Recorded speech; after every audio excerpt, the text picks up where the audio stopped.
বর্তমান সময়ের সময় উপযোগী এবং আপনাদের জন্য যে কথাগুলো শোনা প্রয়োজন সেই কথাগুলো আপনারা শুনেছেন। সম্ভবত আজকে রাত্রে আমি আপনাদের সামনে শেষ পর্যায়ে এসেছি। এতক্ষণ যারা বয়ান করেছেন তাদের বয়ানগুলো কাছে বন্দি করে রাখা হয়েছে। এগুলি আপনারা পরেও শুনতে পারেন। আমার মতো একজন নালায়েক আমি যে কথাগুলি বলবো সেই কথাগুলি এখানে রেকর্ড করার মতো। তারপরেও আমার ভাইরা এসেছেন, আমি যে যদি এখন ঘুরে দিই তাহলে ওনারা পরে সমালোচনা করবেন। এমনিও যে রেকর্ড করার পরে ওনাদের সবাই যেমন থাকতে বলবেন না, কিছু বিরোধটাও করবে।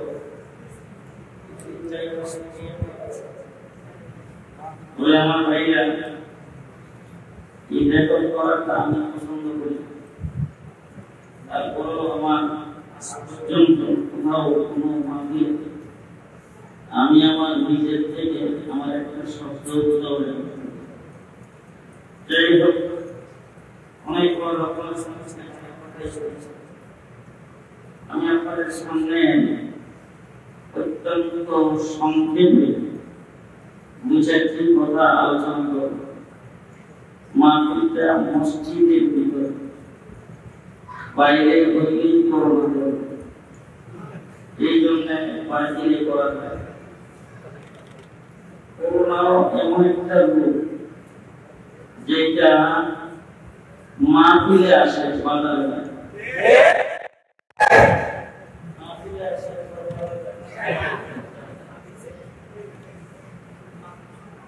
কুরবানির সময় গরুর বাজারে কিন্তু লোকের অভাব ছিল, গরু আর মাংস একসাথে, সেখানে কিন্তু করোনা না।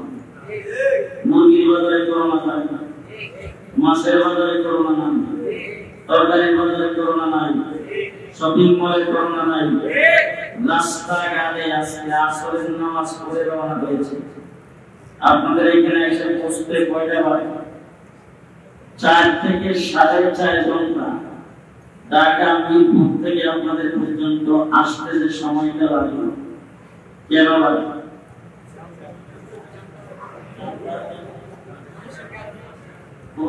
চলে গাজীপুরের রাস্তা দিয়ে মানুষ জানতানি মানুষ মানুষ একত্রিত হইলে যদি করোনা ধরে, তাইলে এইটা শুধু ওয়াজ মাহফিলের জন্য বাধা কেন? সব জায়গায় তো বাধা হবে। ওয়াজ মাহফিল বাইরে পারমিশন নাই। আমি আসলে জানি আপনারা ইন্তজাম করেছেন, যারা সমাজ নিয়ে আসছে কথা বলে আপনারা কত রাগ করবেন। আমি এখানে এসে বসার পরে আপনাদের প্রশাসনের লোক আসার পরে দেখলাম কয়েকজন খুব দ্রুত গতিতে বলতেছে হুজুরদের নাম শুনে লোক কিছু চলে আসছেন, লোক কিছু চলে আসছে। আমরা আসলে এত লোক দেওয়া দেখি, মানে আমি যেটা বুঝলাম যে লোক এইখানে মসজিদ ভরপুর বেশি হয়েছে, এই কারণে বলা হয় প্রশাসনের পক্ষ থেকে হয়েছে। আর এই মসজিদে যাবে না, মানুষ যাবে না। মসজিদে মানুষ এসেছেন, মাহফিলে লোক হচ্ছেন, বেশি হচ্ছে না কম হচ্ছে, সেটা প্রশাসন থেকে দেখা হয়। মাহফিলের পারমিশন দেওয়ার সময় বলে বেশি মানুষ হইতে পারবে না, মাঠে করতে পারবেন না, বাহিরে মাইক দিতে পারবেন না, দুর্গা পূজা যদি হইতে পারে 70-92% মুসলমানের দেশে রোডে গানে মাঠে সব জায়গায় ইসলামী সম্মেলন।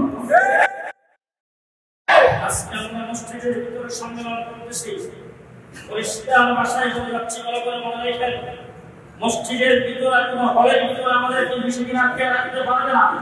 বাংলাদেশ ইসলামী সম্মেলনের ওয়াজ মাহফিল, এটা বাংলাদেশের মুসলমানের ঐতিহ্য, শত শত বছর যাবত হয়ে আসছে। মাঠে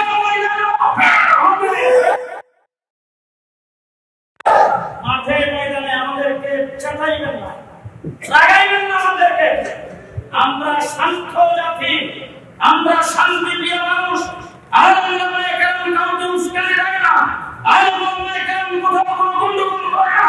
যদি বাধ্য হয়ে গন্ডগোল করতে হয়, আমরাও গন্ডগোল করতে জানি। বাধা দিবেন, বাধা দিয়ে রাখতে পারবেন না।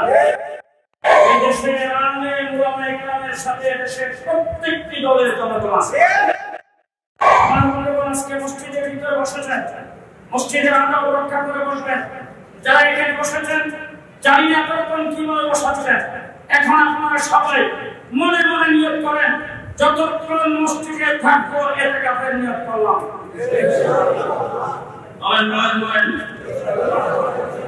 সামনে যতক্ষণ মসজিদে থাকবো এতেকাফের নিয়ত করলাম। আল্লাহ কবুল করুন। মাস্টার নাম রবিউল আউয়াল। কি মাস? রবিউল আউয়াল বলতে কোন মাস আছে আপনারা জানেন? জি এখন তো হিসাব হলো জানুয়ারি ফেব্রুয়ারি। মুসলমানদের মাস, ইসলামের মাস, কোরআনের মাস, আল্লাহ প্রদত্ত মাস হলো রবিউল আউয়াল, রবিউল সানি, চন্দ্র মাস। মুহাম্মদ রাসূলুল্লাহ সাল্লাল্লাহু আলাইহি ওয়াসাল্লাম এই মাসে জন্মগ্রহণ করেছেন। এই নিয়ে আমাদের মধ্যে অনেক আলোচনা আছে। রাসূলুল্লাহ সাল্লাল্লাহু আলাইহি ওয়াসাল্লামের জন্মদিবস আলোচনা হয়, হুজুরের মিলাদ হয়। কিছু সংখ্যক লোক আছে সারা বছর মাথার থেকে নিয়ে পায়ের পাতা পর্যন্ত ওড়িয়া তালাশ করলে আল্লাহর নবী আদর্শে সুন্নতের লেশও তাদের গায়ে পাওয়া যাবে না। তাদের বক্তৃতায় নবীর আদর্শ নাই, তাদের লেখায় নবীর আদর্শ নাই, তাদের চলাফেরায় নবীর আদর্শ নাই, তাদের কারিগরে নবীর আদর্শ নাই, তাদের ভূমিতে নবীর আদর্শ নাই, তাদের দোকান পাঠে নবীর আদর্শ নাই, তাদের অফিস আদালতে নবীর আদর্শ নাই, তাদের রাজনীতিতে নবীর আদর্শ নাই। কিন্তু রবিউল আউয়াল মাস যখন আসে নবীর মিলাদের জন্য পাগল হয়ে যায়। আমি আজকে সেই কথাটা আপনাদের সামনে বলতে চাই। রাসূল এই রবিউল আউয়াল মাসে জন্মগ্রহণ করেছেন। যারা মিলাদুন নবী পালন করে রবিউল আউয়াল মাসের 12 তারিখে, তারাও কোনো কিতাবে দেখাইতে পারবে না রাসূল রবিউল আউয়াল মাসের 12 তারিখে জন্মগ্রহণ করেছেন। তারা যদি কোনো কিতাবে দেখায় রাসূল 12 তারিখে জন্মগ্রহণ করেছেন, আমি দেখাবো রাসূল 8 তারিখে জন্মগ্রহণ করেছেন। এই হুজুর দেখাবেন হুজুর 11 তারিখে জন্মগ্রহণ করেছেন, উনি দেখাবেন 7 তারিখে জন্মগ্রহণ করেছেন। অর্থাৎ রাসূলের জন্মের ব্যাপারে দিন তারিখ পালনের ব্যাপারে একতরফ আছে, মতানৈক্য আছে। কিন্তু এই মাসে রাসূল জন্মগ্রহণ করেছেন। আবার হুজুর আকরাম সাল্লাল্লাহু আলাইহি ওয়াসাল্লাম শৈশবকাল, যৌবনকাল, যুবক বয়স পুরাটাকে পার করার পরে হুজুরের বয়স যখন 40 পুরা হয়েছে, আমার নবী মুহাম্মদুর রাসূলুল্লাহ সাল্লাল্লাহু আলাইহি ওয়াসাল্লাম যখন নবুয়ত প্রাপ্ত হয়েছেন, হুজুর আকরাম সাল্লাল্লাহু আলাইহি ওয়াসাল্লামকে আল্লাহ পাক যখন বলছেন আনজির আশিরাতাল আকরামিন, তোমার নিকটতম মানুষগুলিকে দ্বীনের দাওয়াত দাও। হুজুর আকরাম সাল্লাল্লাহু আলাইহি ওয়াসাল্লাম সাফা পাহাড়ে উঠছেন। তখনকার সময়ে মানুষকে আহ্বান করা সিস্টেম ছিল, কোন একটা কাপড় রুমাল হাতে নিয়ে পাহাড়ের উপরে উঠে এইভাবে যখন ঘুরাইত মনে করত কোন একজন ব্যক্তি আমাদেরকে আহ্বান করতেছে, তিনি হয়তো কোনো বক্তৃতা করবেন। আমার নবী মুহাম্মদ রাসূলুল্লাহ সাল্লাল্লাহু আলাইহি ওয়াসাল্লাম সাফা পাহাড়ের উপর উঠে তারপরে তিনি হঠাৎ করে এইভাবে একটা চাদর একটা রুমাল এইভাবে ঘুরানি দিলেন। কুরাইশ বংশের সেই হাশমি বংশের মক্কা নগরীর সমস্ত মানুষগুলি যাইয়া সেই পাহাড়ের নিকটে রাসূল সাল্লাল্লাহু আলাইহি ওয়াসাল্লামের সামনে হাজির হয়েছে। হুজুর আকরাম সাল্লাল্লাহু আলাইহি ওয়াসাল্লাম লম্বা চওড়া ঘটনা ওই জায়গায় রাসূল সাল্লাল্লাহু আলাইহি ওয়াসাল্লাম বলেছেন, ইয়া আইয়ুহান নাস, সামনে লোক ছিলেন কুরাইশ, লোক ছিলেন হাশমি, লোক ছিলেন মক্কাবাসী, কিন্তু রাসূল মক্কাবাসীকে সম্বোধন করেন নাই, কুরাইশকে সম্বোধন করেন নাই, হাশমিকে সম্বোধন করেন নাই, সৈয়দ বংশকে সম্বোধন করেন নাই। রাসূল বলেছেন, ইয়া আইয়ুহান নাস, এই বিশ্বের মানব মণ্ডলী। কারণ রাসূলের দাওয়াত শুধু কুরাইশ বংশের জন্য নয়, হাশমি বংশের জন্য নয়, মক্কাবাসীদের জন্য নয়, কিয়ামত পর্যন্ত আগত পৃথিবীর সকল বংশের জন্য। হুজুর বলেছেন, ইয়া আইয়ুহান নাস কুলু লা ইলাহা ইল্লাল্লাহ তুফলিহুন।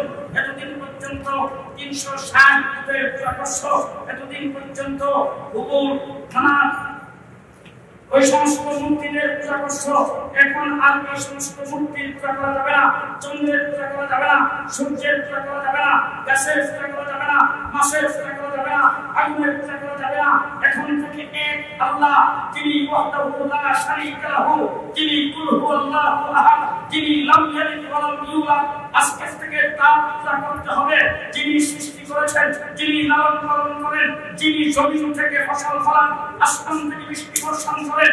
আমার নবী সাল্লাল্লাহু আলাইহি ওয়াসাল্লাম এই দাওয়াত যখন দিয়েছেন, যারা রাসূলকে লালন পালন করেছেন, হুজুর আকরাম সাল্লাল্লাহু আলাইহি ওয়াসাল্লাম রাস্তা দিয়ে যাওয়ার সময় একজন আরেকজনকে ইশারা দিয়ে দেখাইতেন, এই যে দেখো, আমরা তো বিভিন্ন মৈশরে করি, বিভিন্ন বাংলাদেশে করি, আমাদের বর্তমান সমাজে আমাদের দেশে না শুধু এই আসমানের নিচে জমিনের উপরে ভালো মানুষ, চরিত্রবান মানুষ যদি থাকে, তাইলে এই মানুষটা আছে।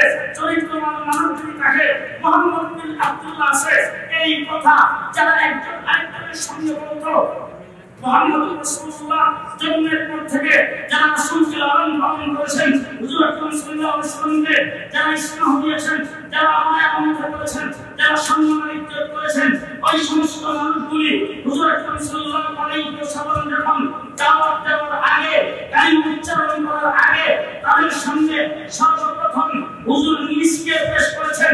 হুজুর বলেছেন, 40টা বছর পর্যন্ত আমি তোমাদের সমাজে কাটিয়েছি, তোমাদের সঙ্গে চলছি, তোমরা বলতো দেখি আমাকে সত্যবাদী হিসাব পাইছো নাকি মৃত্যু হিসাব পেয়েছো? সবাই বলছেন আপনি সত্যবাদী, আপনি মিথ্যার লেশ আপনার ভিতরে নাই। তারপরে বলছেন, এই মুহূর্তে যদি আমি তোমাদেরকে একটি কথা বলি, পাহাড়ের পেছন থেকে একটা সৈন্য বাহিনী আসতেছে, অচিরেই তোমাদের উপর আক্রমণ করবে, তাইলে তোমরা বিশ্বাস করবে কিনা? হুজুর সাল্লাল্লাহু আলাইহি এই কথা বলার পরে সাথে সাথে সমস্ত মানুষগুলি এক বাক্যে বলছেন, বউ কি তোমাকে মিথ্যা কথা বলতে আজ পর্যন্ত শুনি নাই, তুমি যদি এক চাইতে বড় কোনো কথা বলো সেটা আমরা বিশ্বাস করবো। এই কথা বলার পরে রাসূল দাওয়াত দিয়েছেন, দাওয়াতটা দিতে দিই লা ইলাহা ইল্লাল্লাহ দুইটা শব্দ উচ্চারণ করতে দিই। যারা রাসূলকে আস-সাদিকুল আমিন বলে উপাধি দিয়েছেন, তারা পাথর হাতে নিতে দেরি হয় নাই এবং রাসূলকে পাথরের আঘাত করতেও দেরি হয় নাই। এবার যেটা বলতে চাই, হুজুর জন্মগ্রহণ করেছেন রবিউল আউয়াল মাসে, আল্লাহর নবী লা ইলাহা ইল্লাল্লাহ দাওয়াত দিয়েছেন সেই সাফা পাহাড়ের উপরে, সেটা রবিউল আউয়াল মাসে। আর সর্বপ্রথম মক্কাবাসী কুরাইশরা রাসূলের উপরে আঘাত করেছেন, সেটা রবিউল আউয়াল মাসে। ওই মাসটা কোন মাস? ওই মাসটা কোন মাস? এটা রবিউল আউয়াল মাস। এবার রাসূল সাল্লাল্লাহু আলাইহি ওয়াসাল্লাম 13টি বছর পর্যন্ত মক্কা নগরীতে কাটিয়েছেন। হুজুর আকরাম সাল্লাল্লাহু আলাইহি ওয়াসাল্লাম 13 বছরের ভিতরে আল্লাহর নবী নির্যাতিত হয়েছেন, সাহাবায়ে কেরাম নির্যাতিত হয়েছেন, আবু বকর সিদ্দিক আহত হয়েছেন, ওমর ইবনে খাত্তাব আহত হয়েছেন। আমার ভাইরা সেই মুসলমানদের উপরে এমন কোনো নির্যাতন নাই যে নির্যাতন মুসলমানদের উপর আসে, কিন্তু তারপরে রাসূল সাল্লাল্লাহু আলাইহি ওয়াসাল্লাম নিজের মাতৃভূমি ছেড়ে যখন রাসূল মদিনায় চলে যান তখন বাইতুল্লাহ দিকে তাকায়া রাসূল বলছেন, ও বাইতুল্লাহ, ও আল্লাহর ঘর, আমি তো এখানে জন্মগ্রহণ করেছি। আজকে এসে 53টা বছর পর্যন্ত তোমার চতুর্দিকে আমি কাটিয়েছি, তোমার পাশে কাটিয়েছি। তোমার প্রতি আমার মহব্বত, ভালোবাসা এবং আল্লাহ প্রদত্ত মহব্বত তোমার প্রতি কোনো দিক থেকে আমার কম নাই। কিন্তু তোমার আশেপাশের লোকেরা আমাকে তোমার কাছে থাকতে দিল না।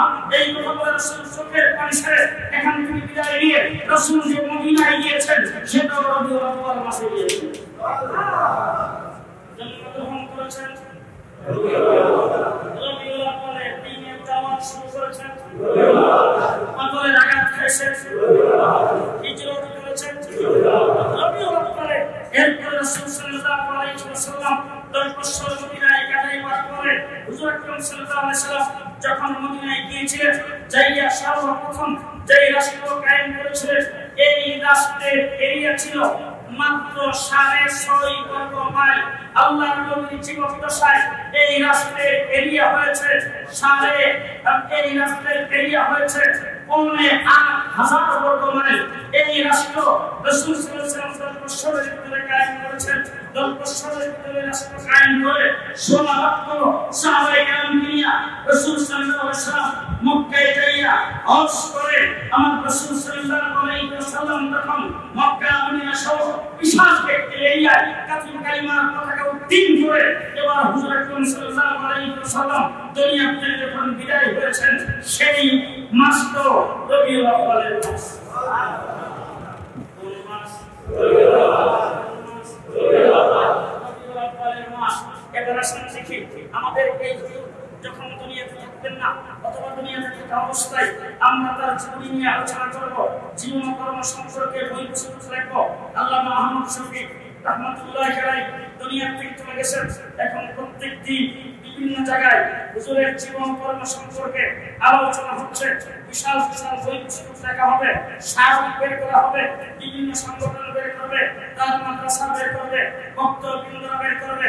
আপনি হুজুর চলে গেছেন, শারক বের হয়েছে, শামসুল হক চলে গেছেন, শারক বের হয়েছে, মুফতি ফজলুল কামিনী চলে গেছেন, শারক বের হয়েছে, হযরত শাইখুল হাদিস সাল্লাল্লাহু আলাইহি ওয়াসাল্লাম চলে গেছেন, শারক গ্রন্থ বের হয়েছে।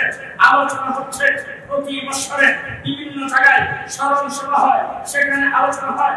এবার আমি জিজ্ঞেস করতে চাই, পৃথিবীর ওলি আব্দুল গাউস কুতুব, মঈনুদ্দিন চিশতি, আব্দুল কাদের জিলানী, ইমামে আযম আবু হানিফা, এই সমস্ত বড় বড় ব্যক্তি, এমনকি হযরত আবু বকর সিদ্দিক থেকে শুরু করে সুআরব সাহাবায়ে কেরাম থেকে আজকে 1400 বছর পর্যন্ত বড় বড় মনীষী যারা পৃথিবীতে আগমন করেছেন, অন্য লাইনে আসেন, রাজনৈতিক দৃষ্টিকোণ থেকে আসেন, আমার দেশের মহান নেতা মাওলানা ভাসানী, আমার দেশের স্বাধীনতা স্থপতি বঙ্গবন্ধু শেখ মুজিবুর রহমান, আমার দেশের জিয়াউর রহমান, আমার দেশের এরশাদ সাহেব, আমার দেশের সরস্বতী সাহেব, আমার দেশের বর্তমান বেগম খালেদা জিয়া, শেখ হাসিনা, তারা যদি দুনিয়াতে না দেখেন তাদেরও স্মারক গ্রন্থ বের হবে, তাদেরও জীবনে আলোচনা হবে।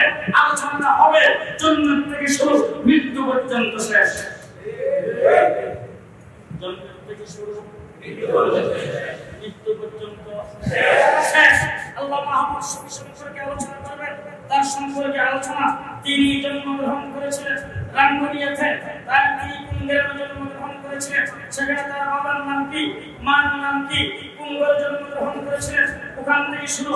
এরপর তিনি শৈশবকাল কোথায় কাটিয়েছেন, তারপর কোন মাদ্রাসায় সর্বপ্রথম লেখাপড়া শুরু করেছেন।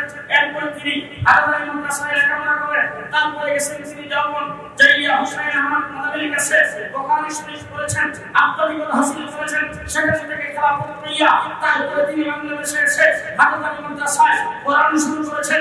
প্রায় 40 বছর পর্যন্ত একাধারে ঢাকা মাদ্রাসা মুহতামিমের দায়িত্ব পালন করে তারপরে তিনি ইন্তেকাল করেছেন। এই তো আমি জুনায়েদ হাবিব আপনাদের এখানে আসছি। আপনারা এখন আমার সম্পর্কে নানান ধরনের কথাবার্তা বলতেছেন। কেউ বলতেছেন ফকিরে বাংলা, কেউ বলতেছেন মুজাহিদে আজম, কেউ বলতেছেন এই, কেউ বলতেছেন সেই। এই যে আমার সম্পর্কে কথাবার্তা বলতেছেন, আজ পর্যন্ত শুনছেন যে আজকে থেকে 50-60 বছর আগে, আজকে থেকে 70-80 বছর আগে আপনাদের এলাকায় কোন একজন ব্যক্তি এসে এই কথা বলছিলেন, ব্রাহ্মণবাড়িয়াতে গ্রামের নাম ছিলাম, যুবকের নাম হলো আব্দুল মুজিব, তার ঘরে একটা ছেলে জন্মগ্রহণ করবে, যেই ছেলেটা 50 বছর 60 বছর বয়স হওয়ার পরে তিনি সারা বাংলাদেশে বাস করবেন।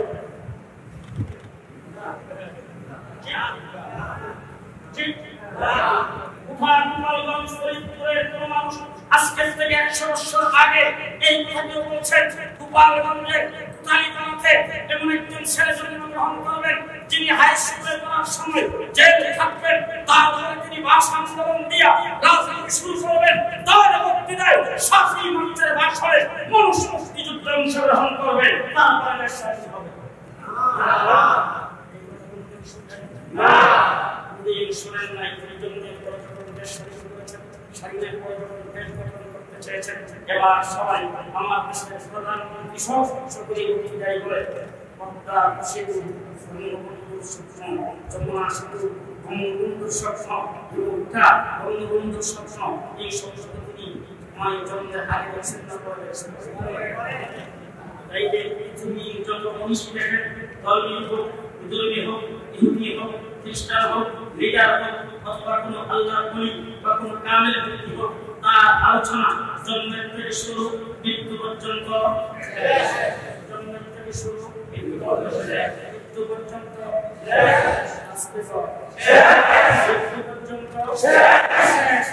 একমাত্র ব্যক্তি, একমাত্র মনীষী, একমাত্র নবী মুহাম্মদ রাসূলুল্লাহ সাল্লাল্লাহু আলাইহি ওয়াসাল্লামের আলোচনা জন্মের থেকে হয় নাই। সেই আলোচনা পৃথিবীর যাবতীয় সবকিছু সৃষ্টি করা 1000 বছর আগে থেকে শুরু হয়েছে।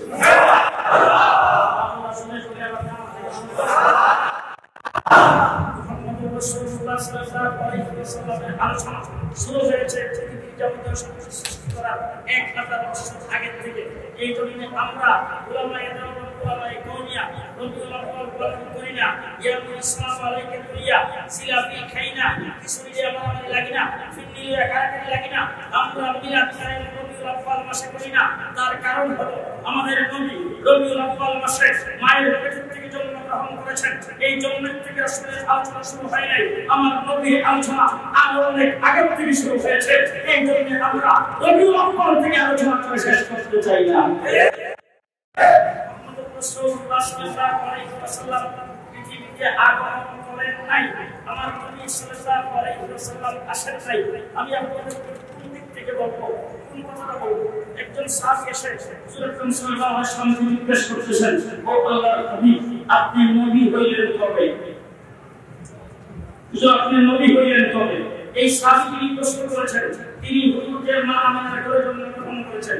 হুজুরের বাবা যে আব্দুল্লাহ, হুজুর যে মক্কার মধ্যে জন্মগ্রহণ করছেন, কোন সময় হুজুর জন্ম হয়েছে, এরপর হুজুরের শৈশবকাল কোন জায়গায় কাটছে, এরপর হুজুর নবুয়ত কোন জায়গায় পাইছে, এরা গুহার থেকে হুজুর কোরআন নিয়ে বের হয়েছে, তারপরে হুজুর আকরাম সাল্লাল্লাহু আলাইহি ওয়াসাল্লাম মক্কার জমিনে কাটাইছে, এরপর হুজুর হিজরত করে মদিনায় আসছে, সব তার জানা আছে। কিন্তু সে প্রশ্ন করতেছে, হুজুর নবী হইলেন কবে?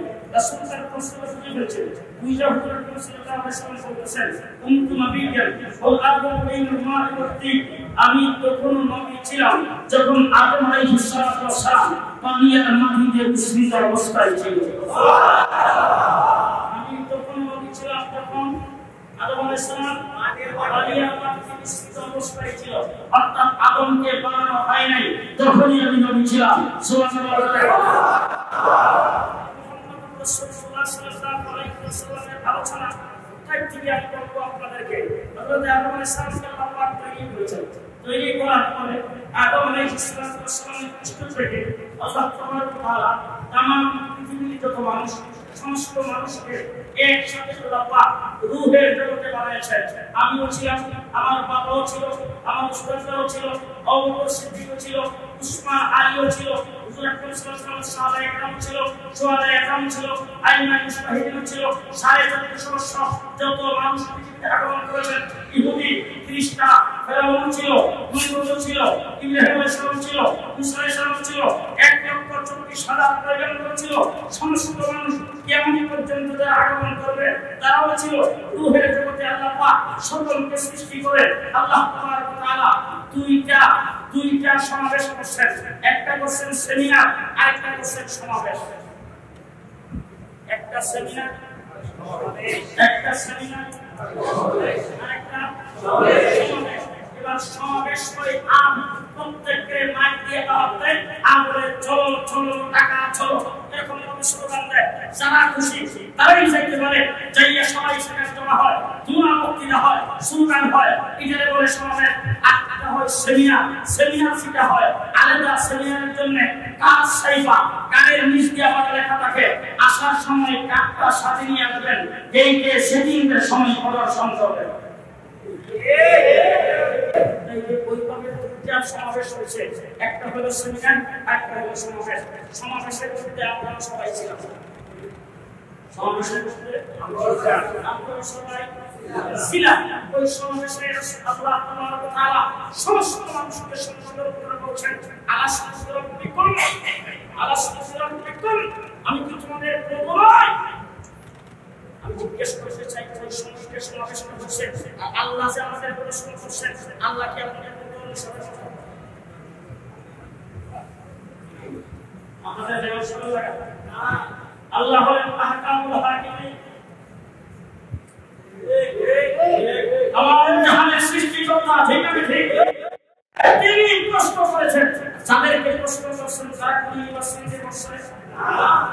ঠিক? আমরা কোনো লেখাপড়া করছি? না। কোথাও আমরা লেখাপড়া করি নাই। তখন আল্লাহ ইসলাম শুরু ইসলাম পর্যন্ত যত নবী যত ওলি আব্দুল গাউস যা আছে, হযরত আবু বকর সিদ্দিক থেকে শুরু করে 1,00,000 সাহাবায়ে কেরাম সবাই তখন আল্লাহ পাকের প্রশ্ন, আল্লাহ পাক আহকামুল হাকিমিন, আল্লাহ এত বড় মহান, আল্লাহু আকবার, আল্লাহ এত বড়, আল্লাহ শ্রেষ্ঠ বক্তা, আমি তোকে দেব, কি দিব, কোন কথা বললে আবার কি হয়, এই জন্য আল্লাহ প্রশ্নের জবাবটা কিভাবে দেবেন, এই জন্য সমস্ত রূহের জগতে যারা আমরা ছিলাম সবাই, সমস্ত নবীরা পর্যন্ত আমার নবী মুহাম্মদুর রাসূলুল্লাহ সাল্লাল্লাহু আলাইহি ওয়াসাল্লামের চেহারার দিকে তাকিয়ে আছেন। উনি যেই জবাব দিবে সেটাই হবে আমাদের জবাব। সবাই দিকে তাকিয়ে আছেন, কি বলে? আমার নবী সর্বপ্রথম বলছেন বাবা, বাবা যখন আল্লাহ পাকের মাহবুব আল্লাহ হাবিব যখন বলছেন বাবা, সমস্ত নবীরা তখন বলে বাবা, সমস্ত নবীরা যখন বাবা করে বসে সব নবীর উম্মতের মধ্যে বলছেন বাবা বাবা।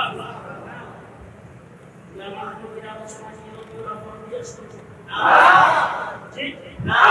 যে এখন আলোচনা করতে সকলের আগে জবাব দিলেন, আর সবাই দিকে শেষ হলেন, এটা বলতে হবে রসুল্লাহ বলেন আগে না পড়ে, এই কাজটা রসুল্লাহ বলেন আগে না পড়ে, আস্তে আগে আগে রসুল্লাহ সাল্লাল্লাহু আলাইহি ওয়াসাল্লাম আদম আলাইহিস সালাম কে আল্লাহ পাক তৈরি করেছেন, আমাদের লাশটা বানাইছে তাইবের জমি, কোন জায়গায়? তাইবের। ওখানে হযরত আদম আলাইহিস সালামের লাশটাকে ওই জায়গায় রোদে শুকাইছে, শুকায়া আল্লাহ পাক আদমের আসনকে উঠিয়ে নিয়েছে, আরশের নিচে সেখানে নিয়ে আদম আলাইহিস সালামকে রাখছে, রাইখা আদমের লাশকে আদমকে জান্নাতের ভিতরে ঢুকাইছে। এবার জান্নাতের ভিতরে আদম আলাইহিস সালাম কম বছরের কথা না, আমি সংক্ষেপে বলতেছি, জান্নাতের ভিতরে হযরত আদম আলাইহিস সালাম চলাফেরা করা শুরু করছেন।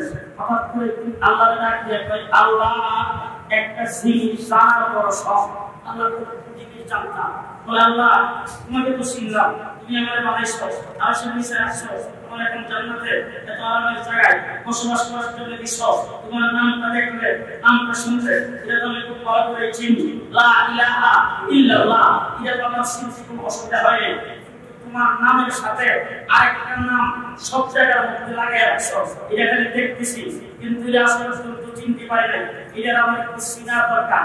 আদম আলাইহিস সালামকে আল্লাহ জিজ্ঞেস করে, তুমি এই নামটা কোথায় কোথায় দেখলা?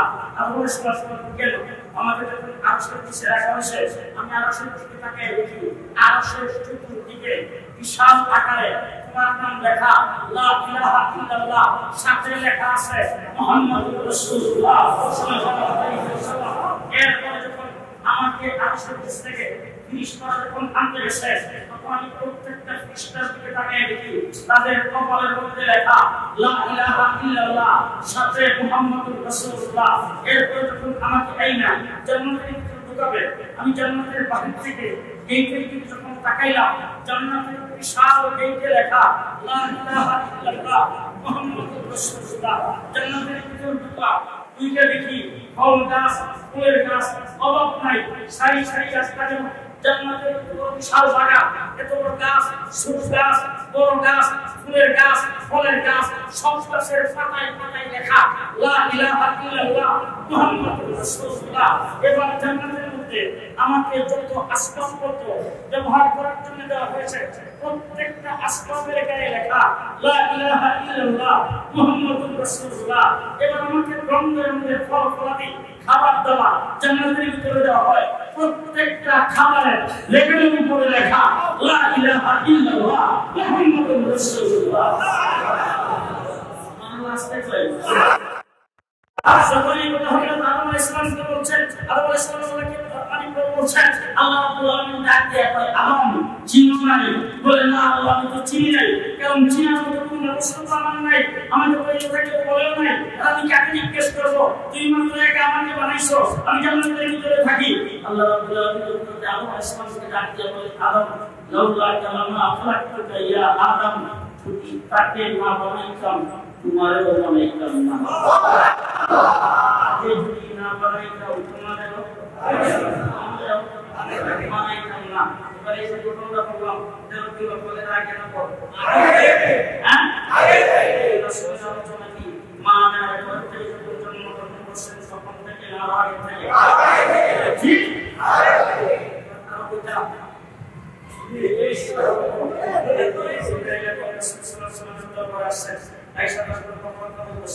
সবসময় দুনিয়া সেরকম না, অনেক সময় এসে গল্প সম্ভব করছে। তার কারণ হলো জিবরাইল আসছেন নবীদের কাছে বুঝিয়ে, আদম আলাইহিস সালামের কাছে বুঝিয়ে, কিন্তু জিবরাইল এসে কথা বলেন। আমাদের বাংলাদেশের কোন মহিলা ভাই কিন্তু আমাদের কাছে নাই, আমাদের কাছে কারা আসছে? জিবরাইল। ঠিক আছে, আদম আলাইহিস সালামের কাছে আসছে জিবরাইল 1,24,000 পয়গম্বরের কাছে উহি করার জন্য আল্লাহ পাক জিবরাইলকে দায়িত্ব দিয়েছে। আর নবীদের যত সমস্যা, সব সমস্যার সমাধানের জন্য আল্লাহ পাক জিবরাইল আলাইহিস সালামকে দায়িত্ব দিয়েছে। হযরত ইব্রাহিম আলাইহিস সালাম আগুন হয়েছে, আগুনকে পরিবার সালামের জন্য সেই জায়গায় তাৎক্ষণি আল্লাহ পাক জিবরাইল আলাইহিসকে পাঠাইছে। হযরত ইসমাঈলকে জবাই করবে, ছুরি যাতে গলার মধ্যে না লাগে আল্লাহ পাক জিবরাইলকে পাঠাইছে। হযরত ইউসুফকে পরকে পাঠাইছে, ওই জায়গায় পরকে যাতে ফাঁকে না ঢুকে হাত দিয়ে ধরে রাখার জন্য আল্লাহ জিবরাইলকে পাঠাইছে। মুহাম্মদ রাসূলুল্লাহ সাল্লাল্লাহু আলাইহি ওয়াসাল্লাম ছাড়া ওই পর্যন্ত ডাক্তার করছে, সমস্ত জমির কাছে জিবরাইল আক্রমণ করছেন। ইতিহাস তালাশ করে দেখেন, হাদিস কোরআন তালাশ করে দেখেন, কোন নবীর কাছে জিবরাইল এসে জীবনের মাত্র একবার, কারো কাছে এসে 3 বার, কারো কাছে এসে 7 বার। হযরত ইব্রাহিম আলাইহিস সালামের কাছে জিবরাইল এসে 40 বার, মুসা আলাইহিস সালামের কাছে এসে 60 বার। 60 বারের উপরে কোন নবীর কাছে জিবরাইল আক্রমণ করে নাই। হুজুর গালে তার একটা পরিসংখ্যান বের করছে, অর্থাৎ আদম থেকে নিয়ে ঈসা আলাইহিস সালাম পর্যন্ত যত নবী, সমস্ত নবীর কাছে জিবরাইল যতবার আসছে সবগুলোকে একত্রিত করিয়া ক্যালকুলেটর মেশিন দিয়া যদি করে পাঠ করা হয়, অর্থাৎ 1,24,000 পয়গম্বরের কাছে জিবরাইল যতবার আসছে যদি করে পাঠ করা হয়, প্রত্যেক নবীর ভাগে 3 বার করে হবে। আমার নবী মুহাম্মদুর রাসূলুল্লাহ সাল্লাল্লাহু আলাইহি ওয়াসাল্লামের কাছে জিবরাইল আমিন একজনের কাছে একা দাঁড়ে 24,000 বার আগমন করেছে। 24,000 বার। জিবরাইল আমিন তো দৌড়ে বাইরে সবসময় জিবরাইল আমিন থাকতেন। আল্লাহ বলেছেন আমার হাবিব যেখানে যাবে সেখানে যাইবে। আমার হাবিবের সাথে 24 ঘন্টা কারণ আমার হাবিব তো শেষ। এরপর তো আপনি মির্জা গোলাম কাদকানির মতো মোদাম্মর কাছে রুখে নিয়ে যাবেন না। অন্তমই কেমন? এরপরে কিয়ামত পর্যন্ত কোন ব্যক্তি যদি নবী দাবি করে সে খারাপ কাফের হবে। দুনিয়া সমাজ তো তোমার কোনো রাস্তাই নাই। তুমি যাইতে থাকবা, সকালে যাইবা বিকালে যাইবা, দুপুরে যাইবা, যেখানে আমার হাবিব যাইব সেখানে তুমি থাকো। 34,000 বার বলবা, 34,000 জিবরাইলের কাছে কাছে ঘুরিয়েছে। অন্যান্য সময় পয়সা কথাবার্তা বলছে।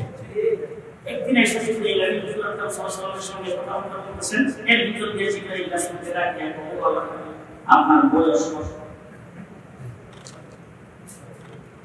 আপনার বয়স কত? বয়স কত? তখন রাসূল সাল্লাল্লাহু আলাইহি ওয়াসাল্লাম বললেন, আমার বয়স তোমার বয়স কত?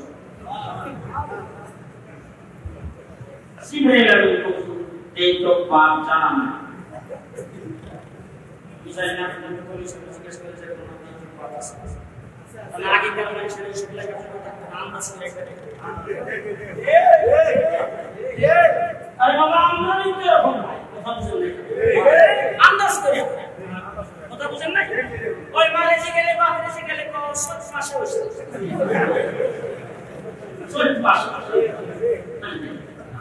এরপরে তো সংগ্রামের কথা হয় 10-12 বছর বয়স। এ আন্দাজ করে কথা বুঝেন না। জিবরাইল আলাইহিস সালামের আওয়াজে তখন দেখতে তো পারতাছে আইডি কার্ডের কোনো ব্যবস্থা আছে? জিবরাইলের কোনো পাসপোর্ট লাগে? জিবরাইলের ডেট অফ বার্থ আমাকে বলতে। জিবরাইল আলাইহিস সালাম ডেট অফ বার্থ নাই, তবে আমার বয়স কত আমি বলতে পারবো না। একটা কথা আমি একটা কথা শুনি আপনাকে শোনাই, তাই আপনি হিসাব করে আমার বয়সটা কত বের করতে পারবেন। কি ঘটনা, আল্লাহ পাক যখন আমাকে তৈরি করেছেন, তৈরি করার পরে আমি আরশের যখন তাকাইতাম তখন দেখতাম আল্লাহর আরশের নিকটে একটা তারা উড়ে, তারা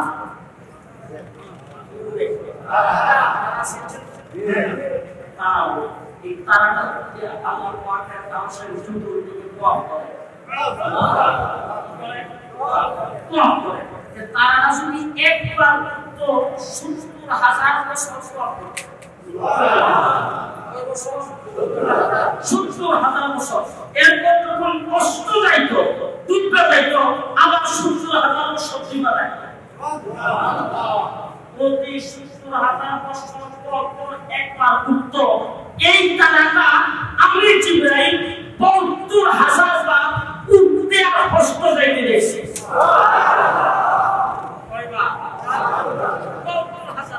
এবার হিসাব করে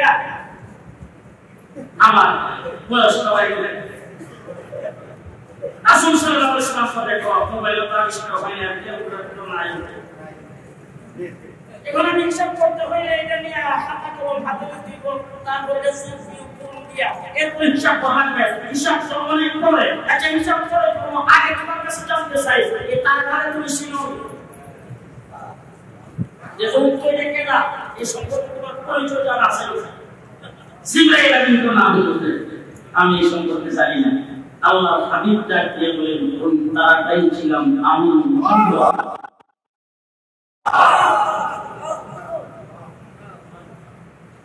রসুল্লাহ বলেন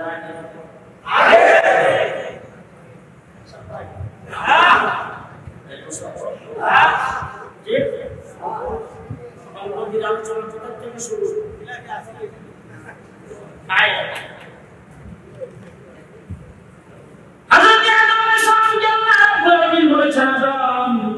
তাকে যদি না বানাইতাম তোমারও বানাইতাম না।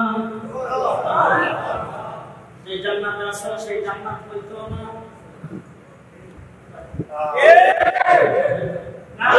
আল্লাহ আগে যদি পৃথিবীতে আগমন না করতো আসমান হইতো না, জমিন হইতো না।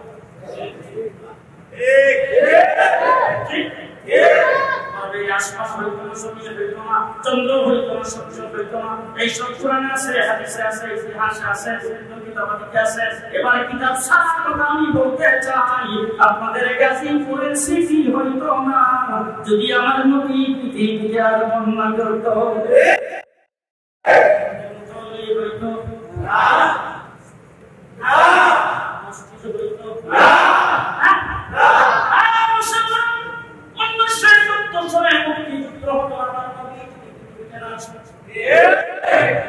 বন্ধু শেখ মুজিবুর জন্য হতনা সুন্দরী নাশ। আদম গোটা পৃথিবীর যাবতীয় সব তোমার সহ এই মুহাম্মদুর রাসূলুল্লাহ সাল্লাল্লাহু আলাইহি ওয়াসাল্লামের খাতিরে সুবহানাল্লাহ জনাব কবি আলোচনা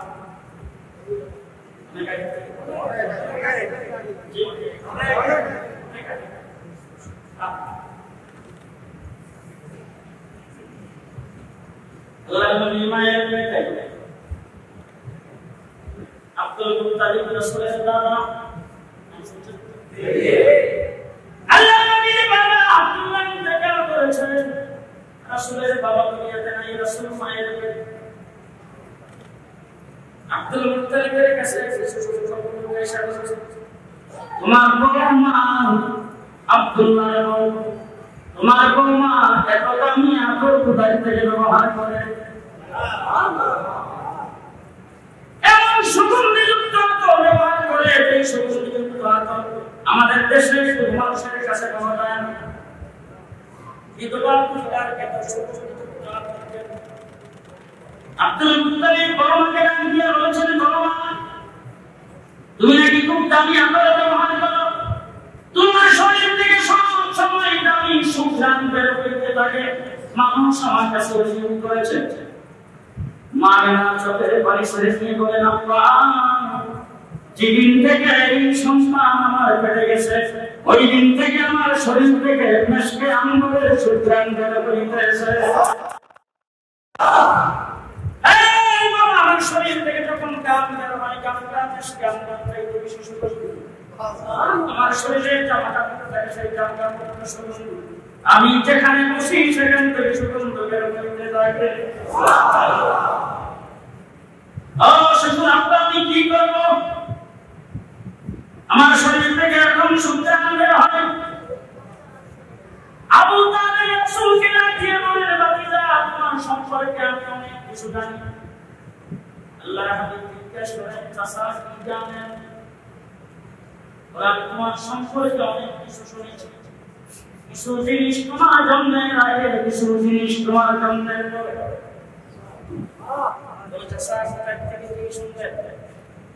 বলে তুমি যখন তোমার মায়ের পেটে ছিল তোমার মায়ের কাছ থেকে শুনেছি তোমার মা তোমাকে পেটে ধারণ করা অবস্থায় ঘর থেকে বের হয়েছে প্রচন্ড রূপের ভিতরে ঘর থেকে বের হইতে দেরি হয়েছে আকাশের মেঘ এসে তোমার মার মাথায় ছায়া ধরতে দেরি হয় না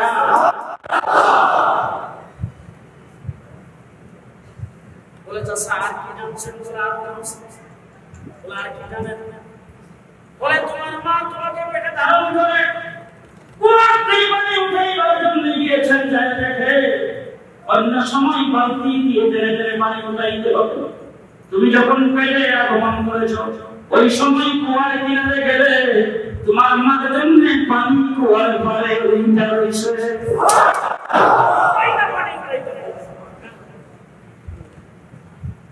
বলে চাচা আর কি শুনছেন বলে আমি শুনছি তোমার মা বলছেন তোমার পেটে ধারণ করা অবস্থায় তোমার মা যখন পাথরের উপরে পা রাখতো পাথর মুখের মতো উঠে যেত কাটার মধ্যে পা রাখলে কাটা ফুলে পরিণত হয়ে যেত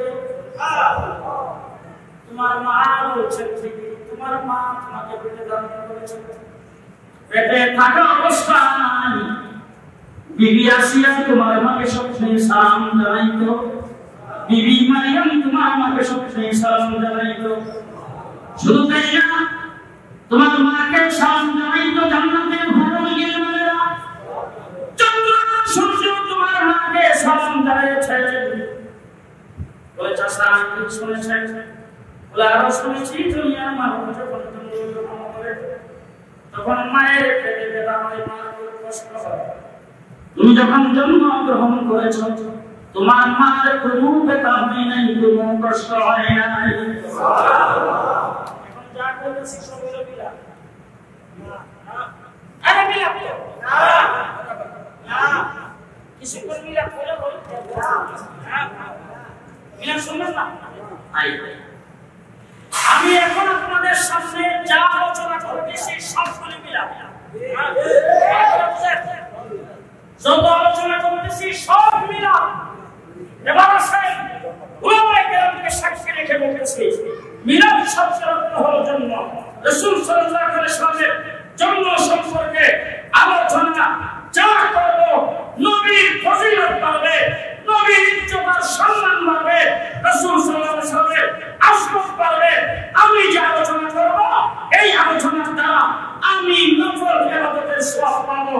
আপনারা যে শুনবেন আপনারাও নফল ইবাদতের সওয়াব পাবেন।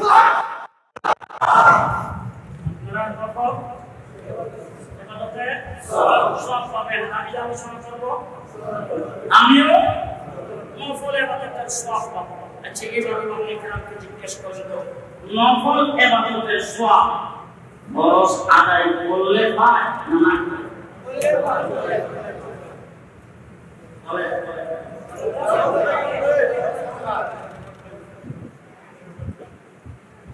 আমাদের দেশের একজন মানুষ মনে করে যে মা বৃদ্ধা মা বলে অসুস্থ, হঠাৎ করে একদিন গভীর রাত্রেবেলা মা ডাকিয়ে বলে একটা কমলা যদি খেতে, সেই কমলা কথা বসে এবার মা কমলা খেতে বসে সকালবেলা উঠেই হযরত নামাজের পরে এসে বাজারে আসে কমলা কেনার জন্য, তাই দেখে দোকান খুলে দিল।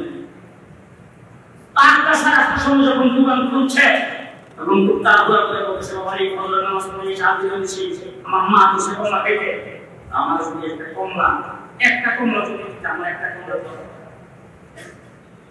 দোকানদার উঠে বাবা আমি আমার 60-এর কাছে, সুতরাং 60-এর কাস্টমার যদি আমি ছেড়ে দিই বা তার সঙ্গে যদি মূল্যবলি ক্রিয়া যদি না করতে পারি তাহলে কিন্তু সারাদিন আমার সাথে থাকবে। সুতরাং তুমি আমার কাছে কমলা নিতে এসো, কমলা একটা করে বেচা, কমলা হলে এক হাত 60টা কমলা যদি দিও তাহলে বিক্রি করা যাবে একটা করে বেচা।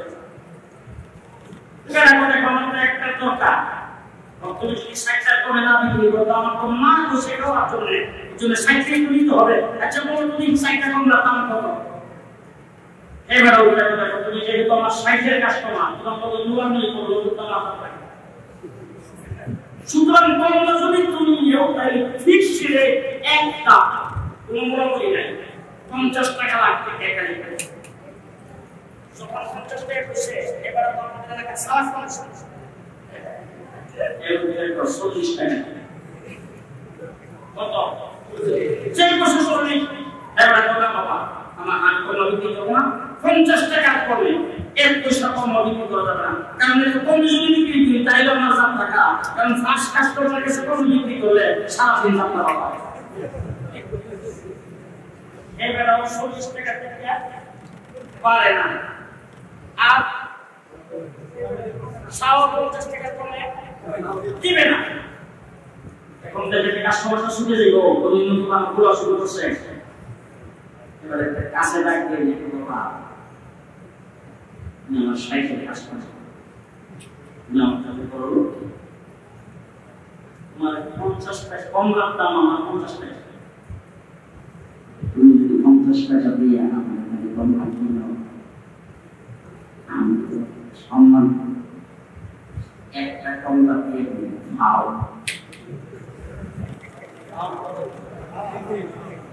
একটা কমলা দিয়ে ফ্রি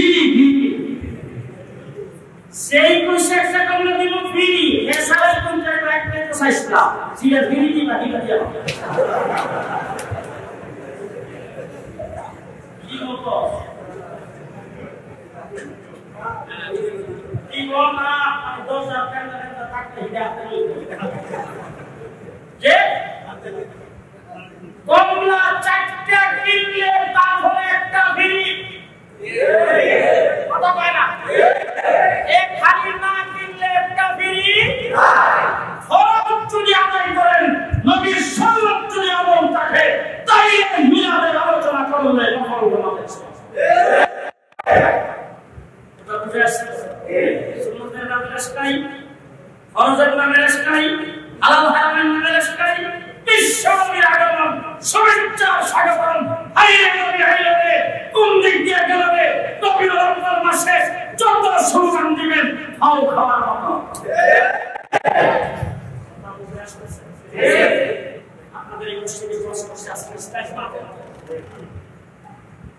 দেশে এখানে বাস করছে যদি কোনো ব্যক্তি পাঁচ ঘন্টা নামাজ পড়ে এক রাকাতে 27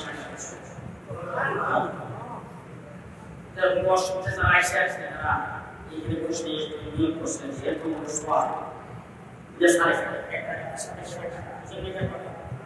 এমনি তো আমরা একের 10 পাই আরো যদি 27 পারে দিতে পারি তাহলে এত লাভ সাড়ে খেতে এখানে বসে নিয়োগ করছে আগামী থেকে আপনি সারা নামাজ পড়তে মুসলিম নামাজ পড়তে গেছে আগ্রহী নিতে হয়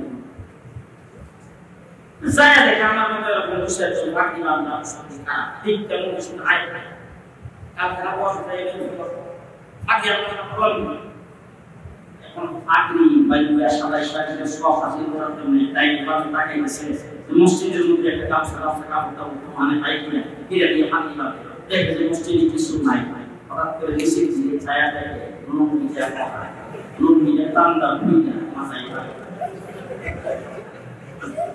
Ibarat kita selesai, kita punya makai hati bangsa. Hati bangsa semua, misi dia profesi. Soal bersepaya.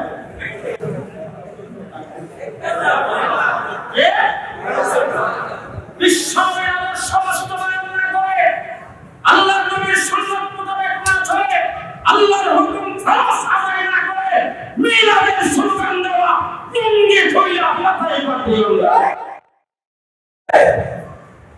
ওয়াজ শুনতে তাহাজ্জুদের নামাজ পড়লে আল্লাহর ওলি হওয়া যায় তাহাজ্জুদ না পড়ে মঈনুদ্দিন চিশতি আল্লাহর ওলি হয় নাই আব্দুল কাদের জিলানী আল্লাহর ওলি হয় নাই গৌতম যুবকদের ওয়াজ শুনতে তাহাজ্জুদ তারা কাটা হয় নাই আল্লাহর নিকটতম হয়ে গেছে এই তাহাজ্জুদের ফজিলত শুনিয়া নিয়ত করে বাইতে গেছে তাহাজ্জুদ জন্য সাইয়া কেমন সবে বসেলাম তুমি ঘুমাও আমি তাহাজ্জুদের সেই ফজিলত শুনে এসেছি তাহাজ্জুদ মাত্রা রাতে 3:30 পর্যন্ত তাহাজ্জুদের নামাজ আদায় করিয়া বেগমের পাশে যায় শুনতে চায় বেগমের কইতেছে শোনো 3:30 বাজে এখন রাতে ঘুমাই নাই তাহাজ্জুদের নামাজ পড়ছি মাইটার আগে নাই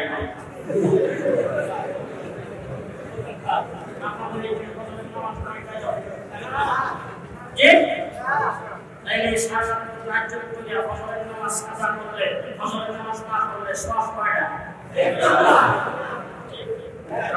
কয়টা আল্লাহর সাথে বলছেন ফজরের নামাজ টাইম মতো পড়ার জন্য নিয়ত করে শুয়ে গেছে ফজরের নামাজ টাইম মতো পড়ছে আল্লাহর রাসূল বলেছেন আল্লাহ পাক কান্দের ফেরেশতাকে ডাক দিয়ে বলে কলম হয়ে বসা ডাক কান্দের ফেরেশতাকে ডাক দিয়ে বলে আমার বন্ধু এশার নামাজ পড়ে ঘুমাইছে ফজরের নামাজ টাইম মতো পড়বে সারা রাত না তাইলে ঘুমাবে তার আমল নামাই নফল নামাজের সওয়াবে লেখা হবে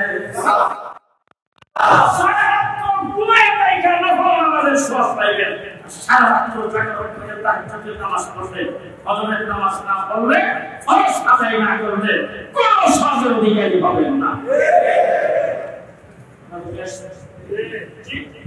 আবার নবী মুহাম্মদ রাসূলুল্লাহ সাল্লাল্লাহু আলাইহি ওয়াসাল্লামের মিলাদ সম্পর্কে আলোচনা করলে নফল নামাজের সওয়াব নফল ইবাদতের সওয়াব কথা বুঝাচ্ছেন নফল ইবাদতের সওয়াব সাল্লাল্লাহু আলাইহি ওয়াসাল্লাম গ্রহণ করেছেন মিলাদ পালনের শুনে হুজুর জন্মগ্রহণ করেছেন আল্লাহর জন্মের সময় কোনো দায়ের দরকার হয় নাই রাসূল জন্মগ্রহণ করেছেন আমরাও মায়ের পেট থেকে জন্মগ্রহণ করছি আমি যখন দুনিয়াতে আসছি তখন আসার সময় আমি যখন মায়ের পেট থেকে বের হয়েছি তখন আমার নাভির নাকটা মায়ের নালের সাথে সংযোগ ছিল এটাকে প্রাপ দিয়া তারপরে কাটতে হয়েছে কি বলেন ঠিক না ঠিক আমার নবী মুহাম্মদ রাসূলুল্লাহ সাল্লাল্লাহু আলাইহি ওয়াসাল্লাম মায়ের পেট থেকে প্রতিষ্ঠিত হয়েছেন আল্লাহর নবীর নাক কাটতে হয় নাই কে যেন মায়ের পেট থেকে নাক কাইটা ক্লিন করে রাসূলকে বের করে দিয়েছে আমি যখন জন্মগ্রহণ করেছি তখন আমি যখন জন্মগ্রহণ করেছি আমি দুনিয়াতে যখন আসছি কাইতে আসছি শিখে আসছি আয়েশা যখন করছি তখন আমার মুখ থেকে আওয়াজ বের হয়েছে বাহ বাহ আপনি আমি বাবা না করছি তাই আমার সাথে লইয়া কান্দাইয়া দেখছে আমার জীবন আছে কিনা, জান আছে কিনা। আমি বাঁচানো না, আমার কান্দা হইল তার নিদর্শন। আমি এসে কাঁদছি, গাইতে বসছি, শীতে বসছি। আমার নবী মুহাম্মদ রাসূলুল্লাহ সাল্লাল্লাহু আলাইহি ওয়াসাল্লাম মায়ের পেটের থেকে সেজদারত অবস্থায় বের হয়ে আসছে। সুবহানাল্লাহ। এই অবস্থায় সেজদারত অবস্থায় আর শুনলে আমি যখন জন্মগ্রহণ করছি আমার শরীরে রক্ত, পানি, দুর্গন্ধযুক্ত মহিলা মায়ের পেটে আমি একটা পানির থলির ভিতরে ছিলাম। সেখান থেকে আমি বের হয়ে আসছি, মার রক্তের সাথে আমি বের হয়েছি। আমি আসার পরে তখন আমাকে ভালো পানি দিয়া, ভালো পাত্রে সেজুম দিয়া, ডেটল দিয়া আমাকে গোসল করায়া পবিত্র করা হয়েছে। আমার নবী পৃথিবীতে মায়ের পেটের থেকে জন্মগ্রহণ করেছেন। রাসূলকে মায়ের পেটের থেকে কে যেন গোসল করায়া ক্লিন করে বের করে দিয়েছেন। দুনিয়াতে আসার পরে রাসূলকে গোসল করাইতে এবার আমি যেই করে জন্মগ্রহণ করেছি, আপনাদের উত্তমী সব যেই করে জন্মগ্রহণ করেছেন, সেই ঘরে কোনো মানুষ যদি গেছে, দাদি, নানি, ওই পুরুষকে, ওই লোকটাকে ছুটি করে বলা হয়, আউস করে বলা হয়। সেই ঘরে যাওয়ার সময়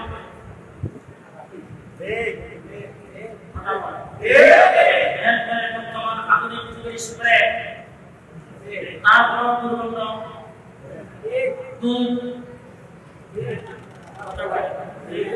ধূপ জ্বালাই তো বিনাকারণ, ধূপ জ্বালাই স্প্রে করে, এরপর দুর্গন্ধ যায় না, আউসগো সরিগো, সেখানে সবসময় দুর্গন্ধ হয়। আমার নবী মায়ের পেটের থেকে বের হয়েছেন মেসকে আম্বার চাইতে বেশি সুগন্ধযুক্ত অবস্থায়। এই রাসূলের বিলা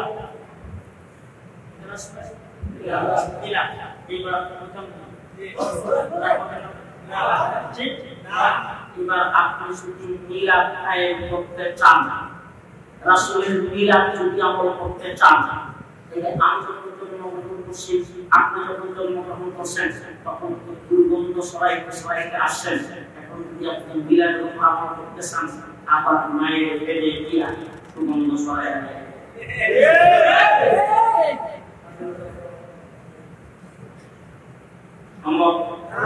সম্ভব মিলাদের নবীর আলোচনা, মিলাদের নবীর কথা, মিলাদের নবীর ওয়াজ, মিলাদ সম্পর্কে আপনি লেখেন, চাই করবেন, সবকিছু নবীর ইজ্জতের প্রমাণ হবে, নবীর বরকতের প্রমাণ হবে, নবীর নবতির প্রমাণ হবে, উম্মতের জন্য শরীয়তের কোনো দলিল প্রমাণ হবে। উম্মতের জন্য শরীয়তের কোনো দলিল হবে হবে নবীর নবতির দলিল হবে, নবীর ইজ্জতের সম্মানের দলিল হবে, উম্মতের জন্য শরীয়তের কোনো দলিল হবে।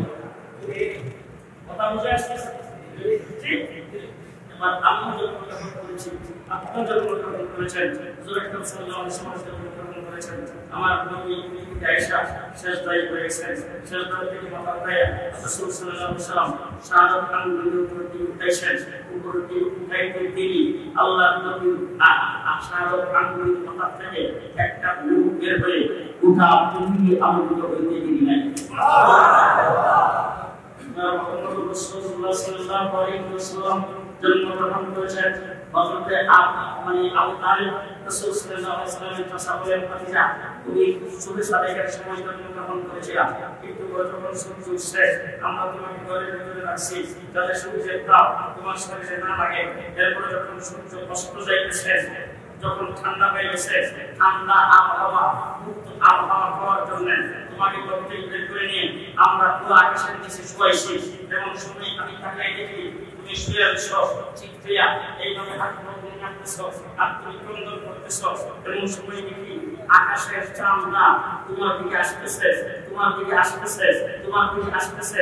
যখন কাছাকাছি আসছে, তখন আমি যদি আওয়াজ করে চিৎকার করে ফেলেছি, সব তোমার আমার বাতিদের উপরে এই শ্বাসটা কত করে যায় কিনা, ওই রকম ক্ষতি হয় কিনা। কিন্তু সেই চিৎকারের পরে তাকায় দেখি চাপ তোমার উপর ভয় নাই। তুমি যে হাত পৌঁছে এইভাবে রাখতেছো, তোমার হাত আর পায়ের নাড়ার সাথে চাপ তোমার সঙ্গে খেলার মধ্যে শুরু করে। রাসূলুল্লাহ সাল্লাল্লাহু আলাইহি ওয়াসাল্লাম আমরা ভাইয়া সেই নবী রাসূলুল্লাহ সাল্লাল্লাহু আলাইহি ওয়াসাল্লাম আল্লাহ তাআলা আমাদেরকে এই উম্মত বানিয়েছেন যত নবী আগমন করেছেন সমস্ত নবী পৃথিবীতে আসার আগমন করে আল্লাহ পাকের দরবারে মুনাজাত করেছেন, রোজাদারি করেছেন, আবদার করেছেন, আরজ করেছেন এই নবী উম্মত হওয়ার জন্য আল্লাহ তাবারক ওয়া তাআলা নবীদেরকে নবী বানিয়েছেন আর আমাদেরকে আল্লাহ পাক সেই নবী উম্মত বানিয়েছেন। আমরা কোনদিন আল্লাহর দরবারে দরখাস্ত করি নাই, আবেদন করি নাই, রোজাদারি করি নাই, চাই নাই, কিন্তু আল্লাহ পাক রূহের জগতে আমাদেরকে তৈরি করে কমলা বাজারে কি হয় মানে মামলা বিক্রি হয় আর আমরা বিক্রি হয়। দেখবেন এক বস্তা থেকে বের করে একটা শুরু, একটা মাজারু, একটা বড়, একটা পালা, একটা দাগি, দাগিটার আলাদা করে, পালাটার আলাদা করে, পালাটার দাম বেশি দামে বিক্রি করে আল্লাহ পাক আমাদেরকে ফুলের জগতে তৈরি করে তারপরে আমাদেরকে বাছাই করেছেন সবচেয়ে বেশি মর্যাদাশালী আল্লাহ পাক আমাদেরকে বানাইবার জন্য বাছাই করে আল্লাহ পাক বিশ্বনবীর উম্মত হিসেবে রেখে দিয়েছেন। আল্লাহ পাক বাছাই করে বিশ্বনবীর উম্মত হিসেবে আল্লাহ তাবারক ওয়া তাআলা রেখে দিয়েছেন। ও আমার ভাইয়া, तमाम কায়নাত সৃষ্টি করেছেন আল্লাহ।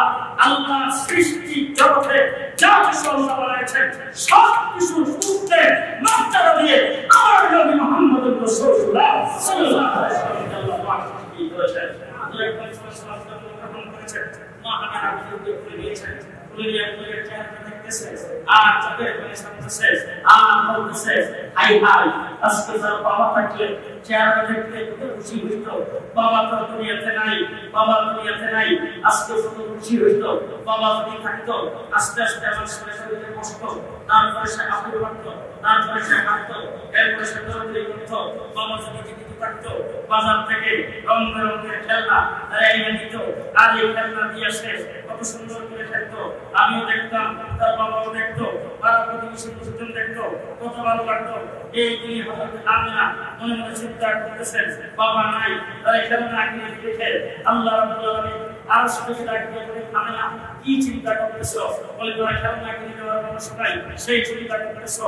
ও আমিনা, তোমার ছেলে ইতি তার বাবা নাই, তার বাবা নাই, তার বাবা নাই, কিন্তু একটি কথা জেনে রাখো, সে আমার মাহবুব, তোমার ছেলে আমার মাহবুব। তার বাবা যদি দুনিয়াতে জীবিত থাকতো খেলনা কিনে এনে দিত, প্লাস্টিকের খেলনা, বাঁশের খেলনা, কাঠের খেলনা, লোহার খেলনা, পিতলের খেলনা, সকালবেলা আনতো, বিকালে ভাঙতো, সকালবেলা আনতো, দুপুরে ভাঙতো, সন্ধ্যায় আনতো, সকালে ভাঙতো, কিন্তু আমার মাহবুব তাকে খেলার মতো বয়স হইতে দাও, মক্কা নগরীতে দাঁড়ায়া সে ফুলের আঙ্গুলটা ইশারা দিবে, আকাশের চন্দ্র দুই টুকরা করে তার সাথে আমি খেলা করে সেই দুনিয়ার খেলনা করে খেলবে, সকালে আনবে, বিকালে ভাঙবে, আমি আল্লাহ পাক চন্দ্র সূর্য আর তারার সাথে সাথে খেলা করায় দেব।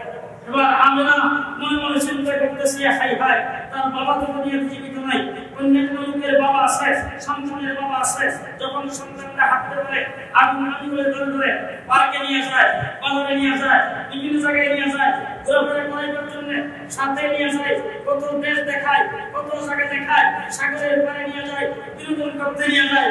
আজকে তার বাবা তো জীবিত নাই, তাকে ঘুরাই দেওয়ার কোনো মানুষ নাই। আল্লাহ ডাক দিয়ে বলে ও আমেনা, তোমার ছেলে ইতিম, কিন্তু আমার মহাভাব তার বাবা যদি জীবিত থাকতো তাকে ঠাই পায়ে নিয়ে যাইতো সামনে শেষ, নিয়ে যাইতো ইরাকে, নিয়ে যাইতো পার্কে, নিয়ে যাইতো সাগরের পারে, নৌকা পুলিতে পুলিতে। ও আমেনা, তাকে ঘোরাফেরার বয়স হয়েছে দাও, আমি আল্লাহ পাক তার জন্য সুয়ারি প্রেরণ করবো, পুরাকে উঠবে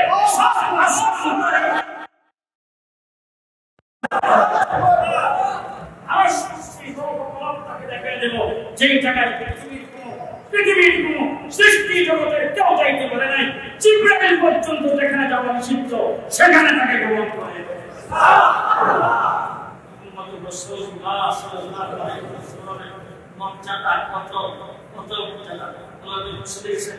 যারা সাহাবায়ে কেরাম বসে একটা আলোচনা করেছে, আলোচনা হইল আল্লাহ তাআলা ইব্রাহিম আলাইহিস সালামকে আল্লাহ খলিল বানিয়েছেন। আল্লাহ খলিল বানিয়েছেন। হুজুর যে মসজিদে উপস্থিত ও সাহাবীরা তোমরা কি ভাবতেছেন আর কি জীবন চিন্তা ভাবনা করতেছেন আমরা চিন্তা করতেছি আল্লাহ পাক ইব্রাহিম আলাইহিস সালাম আমরা ভুলেই বানিয়েছি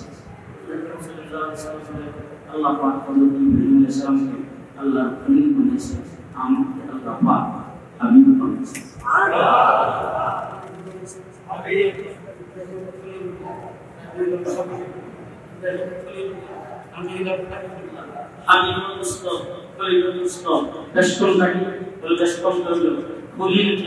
তার সাথে দুষ্ট করে আল্লাহ দুষ্টি করে আল্লাহ খলিলের কাছ থেকে সব কিছু নিয়ে গেছে হাবিবকে তার সঙ্গে দুষ্টি করে সব দিয়ে গেছে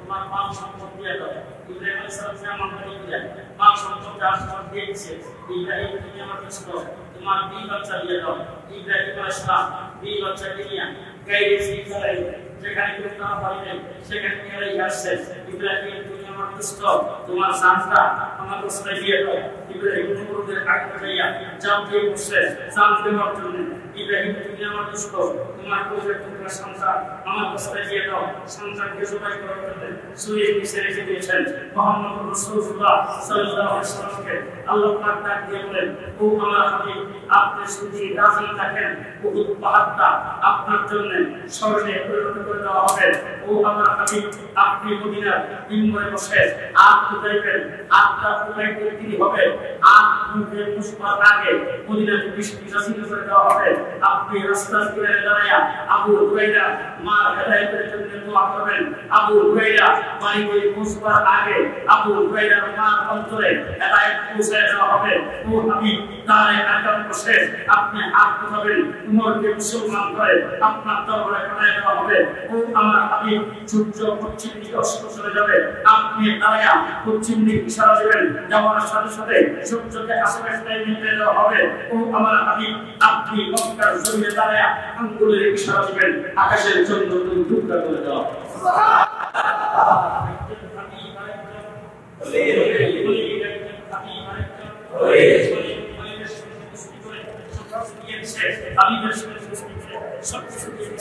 মুহাম্মদ রাসূলুল্লাহ সাল্লাল্লাহু আলাইহি ওয়াসাল্লামের সঙ্গে মুসলিম করে সব কিছু দিয়ে দিয়েছে ও আমার ভাইয়া শেষ কথা বলতে চাই বিশ্ব নবী মুহাম্মদ রাসূলুল্লাহ সাল্লাল্লাহু আলাইহি ওয়াসাল্লাম আল্লাহ পাক আমাদেরকে বলেছেন কুনতুম খায়রা উম্মাতিন উখরিজাত লিন-নাস যত উম্মত আগমন করেছেন সমস্ত উম্মতের ভিতরে তোমাদেরকে খায়রা উম্মত শ্রেষ্ঠ উম্মত বানিয়েছি তোমাদের মর্যাদা সবচেয়ে বেশি কারণ আমার নবীর মর্যাদা যেমন সমস্ত নবীদের মধ্যে আমাদের মর্যাদা সকল উম্মতের মধ্যে এই জন্য আল্লাহ তাবারক ওয়া তাআলা আমাদেরকে এই বিশ্ব উম্মত বানায়া আমাদেরকে সম্মানিত করেছেন ও আমার ভাইয়া যদি কোনো ব্যক্তি ঈমানদার বিশ্ব উম্মতের খাতায় নাম রেখেছেন হয়তো নামাজ কম করছে রোজা কম রাখছে হয়তো তার আমল খুব ভালো ছিল না যেই আমলের দ্বারা মিজানের পাল্লায় ওজন করার পরে সেই ব্যক্তি তাৎক্ষণিক জান্নাতে যেতে পারবে না এমন ব্যক্তিরা আসরের ময়দানে যখন জাহান্নামী বলে ডিক্লেয়ার হবে এক রাওয়াতে আছে তাদেরকে ফেরেশতারা হাঁটাইতে হাঁটাইতে জাহান্নামের দিকে নিয়ে যাবেন হাতে হাত করা নাই কোমরে বেড়ি নাই পায়ের মধ্যে ডান্ডা বেড়ি নাই তাদেরকে নিয়ে যাবেন জাহান্নামে তাদের উজ্জ্বল থাকবে জাহান্নামের ফেরেশতা দারওয়ান মালিক ডাক দিয়ে বলবেন তাদেরকে জাহান্নামের দিকে নিয়ে আসতেছো তাদের হাতে হ্যান্ডকাপ কোথায় তাদের কোমরে ডান্ডা বেড়ি কোথায় পায়ের মধ্যে বেড়ি কোথায় তাদের চেহারা এরকম উজ্জ্বল কেন তাদেরকে বেড়ি লাগাও ডান্ডা বেড়ি লাগাও তাদেরকে হ্যান্ডকাপ সিন্ধি লাগায়া জাহান্নামের দিকে টান দাও যখন এই কথা বলবেন তখন আল্লাহ রাব্বুল আলামিন ডাক দিয়ে বলবেন ও মালিক ফেরেশতা এইটা আমার হাবিবের উম্মত আমার হাবিব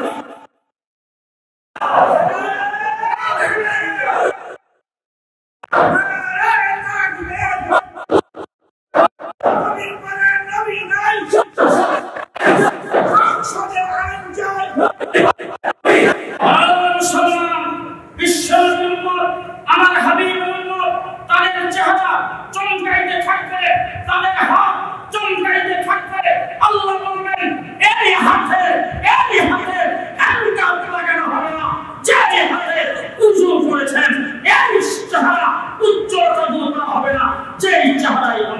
ইনশাআল্লাহ বিশ্বনবী মুহাম্মদ রাসূলুল্লাহ সাল্লাল্লাহু আলাইহি ওয়াসাল্লামের উম্মাহ আসরের ময়দানে সর্বপ্রথম আমার নবী উঠবে শেষ আমার নবী হয়েছে সর্বপ্রথম আমার নবী উঠবে ইসরাফিল শিক্ষা বলবেন জিবরাইল আমিন আল্লাহর নবীর রওজার উপরে পরমাতে মার সাথে রাসূল উঠবেন ডান হাতটা হুজুরের আবু বকর সিদ্দিকের কাঁধে থাকবে বাম হাত উমর ইবনে খাত্তাবের কাঁধে থাকবে আল্লাহর নবী উঠে দেখবেন গোটা মাঠ খালি কিচ্ছু নাই শুধুমাত্র হুজুর উঠছেন এবার হুজুর কাঁদতে কাঁদতে উঠবেন চোখের পানি সাথে সাথে উঠবেন এই চোখের পানি সারাটা ফাতেমার জন্য না এই চোখের পানি সারা হাসান হুসাইনের জন্য না এই চোখের পানি সারা আল্লাহ পাকের রাসূল সাল্লাল্লাহু আলাইহি ওয়াসাল্লামের কোন আলিয়াদের জন্য না হুজুর আকরাম সাল্লাল্লাহু আলাইহি ওয়াসাল্লাম উঠা মাত্র চিৎকার করে জিবরাইলকে বললেন জিবরাইল আমার উম্মত কি জাহান্নামে চলে গেছে নাকি আমার উম্মত কোথায় উম্মতকে দেখতেছি না এই কথা বলে যখন কাঁদতে শুরু করলেন জিবরাইল আমিন বললেন ও আল্লাহর হাবিব এই মাত্র আপনি সর্বপ্রথম উঠছেন আপনার উম্মত এখনো উঠে না সুবহানাল্লাহ না দেখা সেটা চোখের পানি সাথে থাকবে না কাঁদতে থাকবেন দয়াল নবী মুহাম্মদ রাসূলুল্লাহ সাল্লাল্লাহু আলাইহি ওয়াসাল্লাম আল্লাহকে বলবেন আল্লাহ আমার উম্মতের বিচারটা আমার হাতে ছেড়ে দাও আমার হাতে ছেড়ে দাও আমি আমার হাতে তাদের বিচার করব আমার উম্মতের বিচার আমার হাতে ছেড়ে দাও আল্লাহ পাক বলবেন ও নবী আপনার হাতে ছাড়লে আপনি কি করবেন বলে আল্লাহ তোমার হুকুম আমার উম্মত মানে নাই আমার পরিকল্পনা চলে নাই সেইগুলি তুমি যদি বিচার করো সবার সামনে করবা সবাই দেখবে তখন আমার উম্মতের ইজ্জত হানি হবে এই জন্য আল্লাহ আমার হাতে দিয়ে আমি আলাদা করে তাদের বিচার আমি করব আমি জানবো আমার আল্লাহ পাক করে দেব আমার নবী আপনার সম্মান আপনার ইজ্জত আপনার ওয়াদা আমি রাখবো আপনাকে ইজ্জত করব সুতরাং আপনার উম্মতকে সকল উম্মতের সামনে তাদের বিচার করা হবে না তাদেরকে আলাদা করে বিচার করা হবে আপনাকেও সামনে রাখবো না তার কারণ হলো আমার হুকুম অমান্য করেছেন যদি আপনার উম্মতকে আপনি দেখেন আপনি লজ্জা পাবেন এই জন্য আপনাকেও সেই লজ্জা পেতে হবে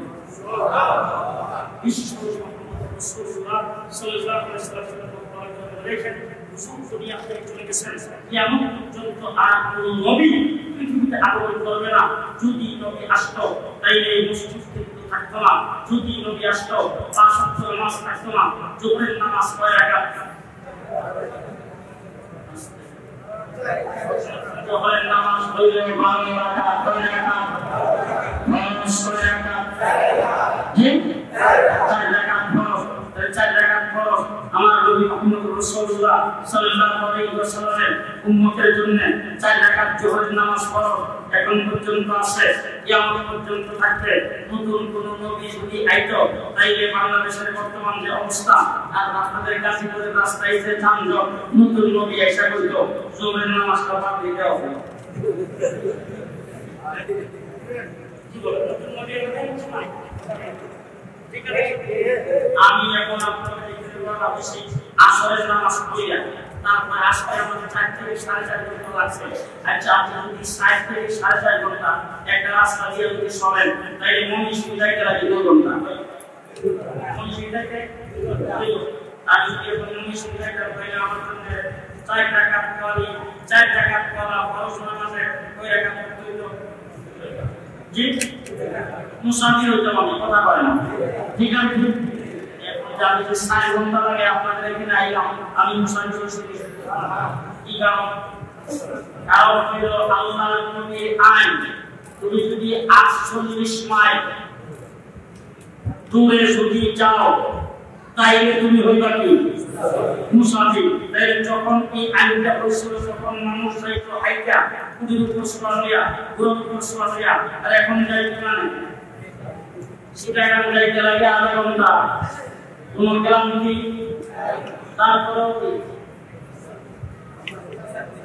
বিমানে সেই হিসাবে 6 টাকা করে হ্যাঁ 48 মাইল দূরে গেলে 2 টাকা এইটা বিশ্ব উন্নতির জন্য আইন সুতরাং এই আইন কিয়ামত পর্যন্ত থাকবে কোন সংসদের বিল পাস করে সেই আইন পরিবর্তন হবে না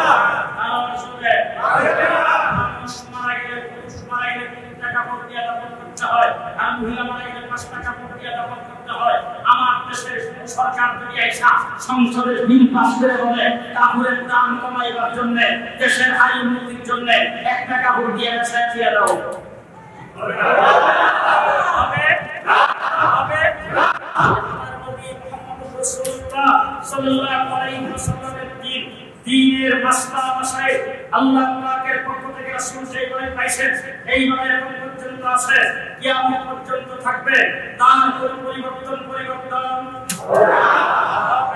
না। এবার কেন হবে না বলে বুঝেন। মোটামুটি সব মসজিদ বানাইছে, টাইলস লাগানো কমপ্লিট, জানালার গ্লাস কমপ্লিট, ফ্যান লাগানো কমপ্লিট, মাইক লাগানো কমপ্লিট, কাতার দেওয়া কমপ্লিট, সব কিছু কমপ্লিট, গড়ি লাগানো কমপ্লিট, দরজা জানালা কমপ্লিট। এরপরে কি মিস্ত্রি গুলি আছে না গেছে? কি মিস্ত্রি কত ফিট কাজ করছে, কতদূর করছে, ওই দিন করছে, হিসাব করে কমিটির লোকজনকে নিয়ে পয়সা মিস্ত্রিকে বিদায় দিয়ে দিচ্ছে। এখন রাখছেন মসজিদের ইমাম, রাখছেন মুয়াজ্জিন, রাখছেন খাদেম, তারা এটার মেইনটেইন করবে, এটার পাহারাদারি করবে। খাদেম যিনি রাখছেন, দারোয়ান যিনি রাখছেন, তিনি হলো পাহারাদার। ভিতরে যাতে কোনো কুত্তা না ঢোকে, ভিতরে যাতে কোনো সুট্টাকাট না ঢোকে, ভিতরে যাতে কোনো পোকামাকড় না ঢোকে, ভিতরে যাতে অন্য কেউ আসতে না পারে, নামাজের টাইমে যেন ঠিক মতো দরজা খুলে নামাজের পরে যখন ঠিক মতো লাগিয়ে দেয়, রক্ষণাবেক্ষণ করার জন্য পাহারাদার আছে না নাই? আছে না নাই? ইসলামী ইঞ্জিনিয়ার কারিগর নাই। আমার নবী মুহাম্মদ রাসূলুল্লাহ সাল্লাল্লাহু আলাইহি ওয়াসাল্লাম সহ 1,40,000 পর্যন্ত পৃথিবীতে আগমন করেছেন। সর্বশেষ কারিগর, সর্বশেষ পয়গম্বর নবী মুহাম্মদ রাসূলুল্লাহ সাল্লাল্লাহু আলাইহি ওয়াসাল্লাম আসছেন। মসজিদ কমপ্লিট, বিল্ডিং কমপ্লিট, হুজুর কমপ্লিট করে দিয়া দুনিয়া থেকে চলে গেছেন। আল্লাহ বলছেন আল-ইয়াওমা আকমালতু লাকুম দীনাকুম, দিন কি আমি কমপ্লিট কামেল মুকাম্মাল করে দিলাম। যখন কমপ্লিট হয়ে গেছে, হুজুর চলে গেছেন, এখন দারওয়ানের দরকার, নাইকেলের দরকার, পাহারাদারের দরকার। আল্লাহ তাবারক ওয়া তাআলা আপনাদের এই গাজীপুরের উলামা পরিষদকে পাহারাদার হিসেবে আল্লাহ পাক কবুল করেছেন। নবী বলছেন ইন্নাল উলামা ওয়ারাসাতুল আম্বিয়া, উলামায়ে কেরাম হলো আমার নায়েব, তারা হলো দ্বীন ইসলামের পাহারাদার, কন্ট্রাক্টর না, পাহারাদার সফিদা কন্ট্রাক্টর না, তারা দ্বীন ইসলামের পাহারাদার, তারা দ্বীন ইসলামের পাহারাদারি করবে।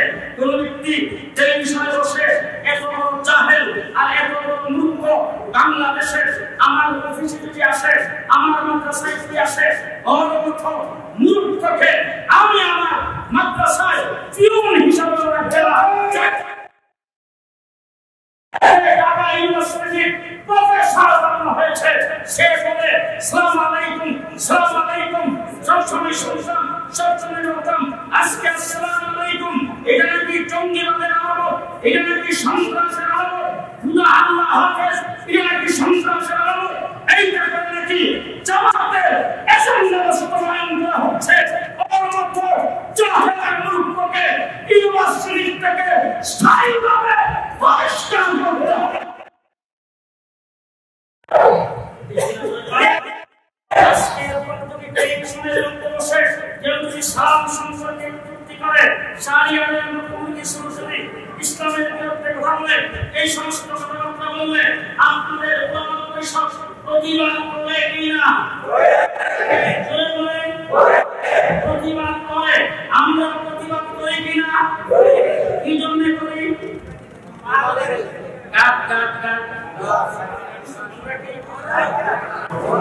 আমরা পাহারাদার, আমরা পাহারাদার। এবার আমরা যারা পাহারাদার, আমরা আমাদের উপরে সবকিছু জায়গায় আপনারা ঘুমা দেখবেন। আমাদের তো ঘুমা যায় না, ঘুমা ডিস্টার্ব চলতে চাই। আপনাদের এই সমস্ত এলাকা দিয়া নিশি রাত্রে কিন্তু আমরা এসে আমরা করতাম মসজিদে আন্দোলন শুরু মানে একটা বাজারে 4জন 5জন আসে না, সারা বাজারে পাক করে দোকানের বারিন্দা রাস্তায় করে অনেক টুল ফালাইয়া আকর্ষণ ফালাইয়া ওরা পয়সা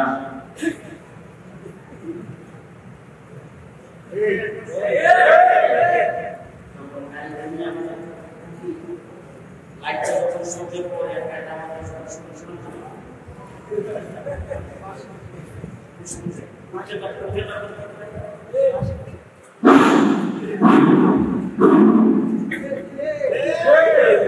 সেই একজনের পাশে যদি বসে একজন যারা আসে তাকে কিন্তু মানে তারা সমস্যা কাজ কিছু করতে দেয় কেন ভিতরে লাইটটা জ্বলা দিই তখন থেকে সেই মাথার মধ্যে পাঠিয়ে বলতে পোয়া আসসালামু আলাইকুম হুজুর গোস করে হুজুর দরকার না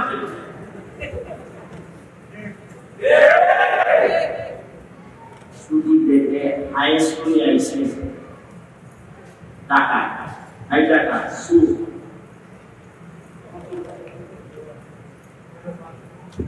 আমাদের কি এর বন্ধ হলো সমাজ তো না প্রাইস আছে বড় আরে আর কাছে হলো লাঠি আর এই হায়াত দ্বারা তো হিসাব রাখো সমস্ত এখানে 10 বছর পিলে অস্ত্র লাগিও না সাইবার করে অস্ত্র 10 বছর সাথে রাখো না মনে রাখতে হবে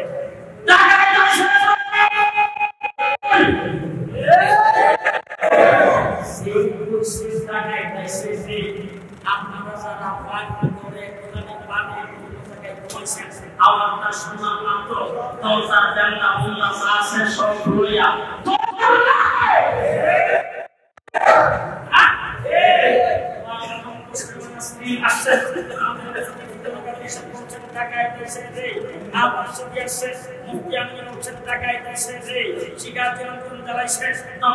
আমাদের আল্লামা আশাইদুল হাদিস বলছেন টাকায় তাইছে যখন শাহবাগের স্পিকার মুক্তাদা আল্লাহর বিরুদ্ধে আক্রমণ করেছেন আল্লাহ আমার শক্তি হচ্ছে টাকায় তাইছে যে আপনারা সবাই ধরে লইয়া সব নাটক ধরে যায়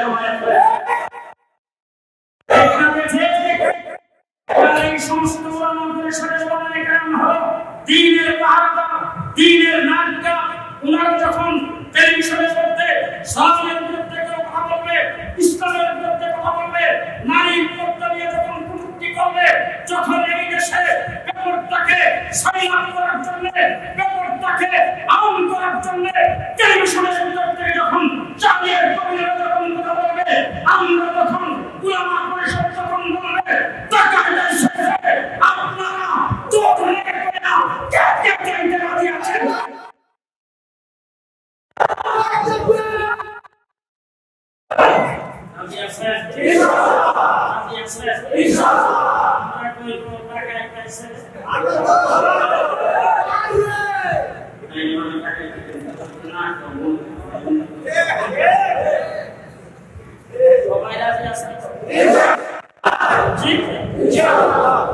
শেষ একটা করতেছি আজকে এখানে মাদ্রাসা কালকে সরাসরি আপনাদের কাজ দেওয়া যাবে পাবেন তো ইনশাআল্লাহ কালকে আচ্ছা আজকের এই আজকে এই যে আজকে যে সামনে আপনাদের প্রয়োজন আমার কাছে সেটা কি নাম আছে আজকে ফজরের নামাজ কারা কারা পড়বেন তোমাদের সাথে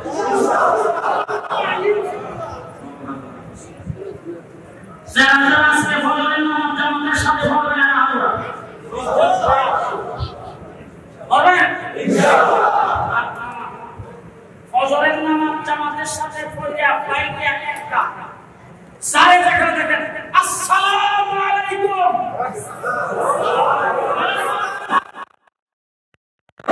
সাকে যেখানে দেখবেন কালকে সারাদিন শুক্রবারের দিনে অজুরা হলো আসসালামু আলাইকুম বলেন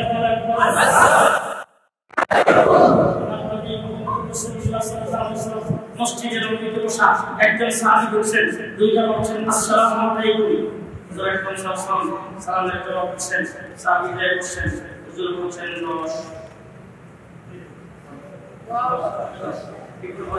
10 আসসালামু আলাইকুম ওয়া রাহমাতুল্লাহ সালাম দিয়া হুজুর উত্তর দিছে ওই সাহাবী বলছেন হুজুর বলেন 20 সুপ্রম আয়াতুল আছে আসসালামু আলাইকুম ওয়া রাহমাতুল্লাহি ওয়া বারাকাতুহু যখন কইছেন হুজুর সালাম উত্তর দিছে ওই সাহাবী বলছেন হুজুর সাল্লাল্লাহু আলাইহি ওয়াসাল্লাম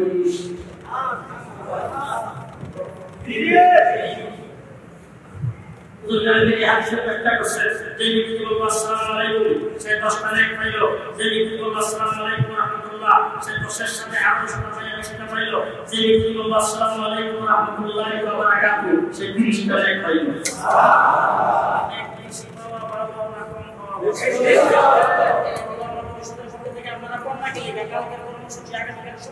কর্মসূচি এই মহল্লার ভিতরে সেই দিকে সে যাইবে আসসালামু আলাইকুম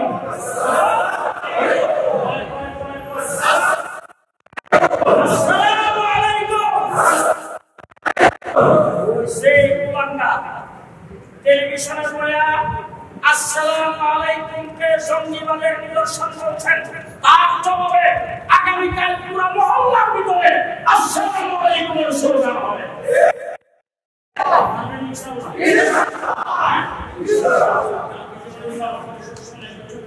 আসসালামু আলাইকুম এর আওয়াজ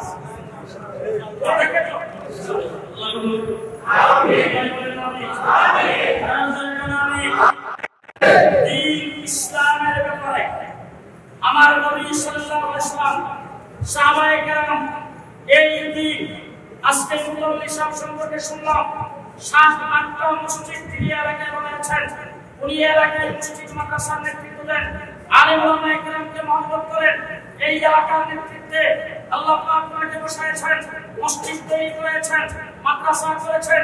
এই মসজিদ এত টাইলসওয়ালা মসজিদ এইভাবে হয় নাই, খেজুর পাতার মসজিদ থেকে আজকে আমরা টাইলসে আসছি, এইভাবে হয় নাই। আল্লাহর নবী এই দিন, এই ইসলাম, এই মসজিদ, এই নামাজের ঘোড়ায় দাম শহীদ করে রক্ত দিতে হয়েছে। আল্লাহর নবী দায়িত্বের জমিনে রক্ত দিতে হয়েছে। আমির হামজা লাশটাকে টুকরা টুকরা করে ইসলামের ঘোড়ায় রক্ত দিতে হয়েছে। হযরত হুসাইনের টুকরা টুকরা হয়ে ইসলামের ঘোড়ায় রক্ত দিতে হয়েছে। তারপরে আসছে এই ইসলাম।